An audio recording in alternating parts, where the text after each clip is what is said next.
nzu isigaye muri aka gace igurishwa ku mafaranga turaza kubabwira. Inzu zikomeye ifite parikingi ihagije. Uru rupangu rufite ubuso 500. Murumva ko ari hafi pariseri ebyiri zuzuye tugendeye ku buso bwagenwe. Hano hantu ni mu gace kitwa Majengo mu mujyi wa Gisenyi, hafi neza n'agasoko gahari. Aha hantu ni heza kuko hafite parikingi y'imodoka enye, hakabamo ikigega. Inzu nini ifite ibyumba 4 na salo, dushe na toilette ebyiri, ikagira n'ikigega hanze. Iya kabiri ifite ibyumba 3, ikagira dushe na toilette imwe ndetse n'amatoilette yo hanze. Hano hantu rero turahagurisha $63,000,000.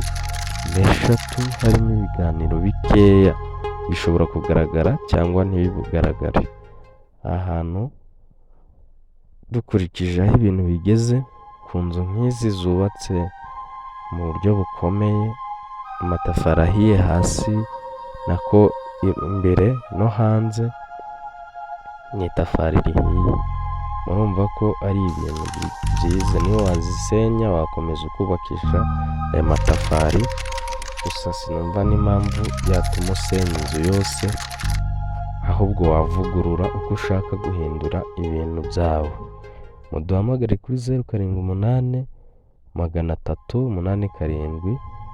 0783877555 cyangwa muhamagare kuri 6070, nimero itishyuzwa. Mukomeze munogerwe na gahunda zacu muri aka karere ndetse n'ahandi henshi hatandukanye. Turabafite.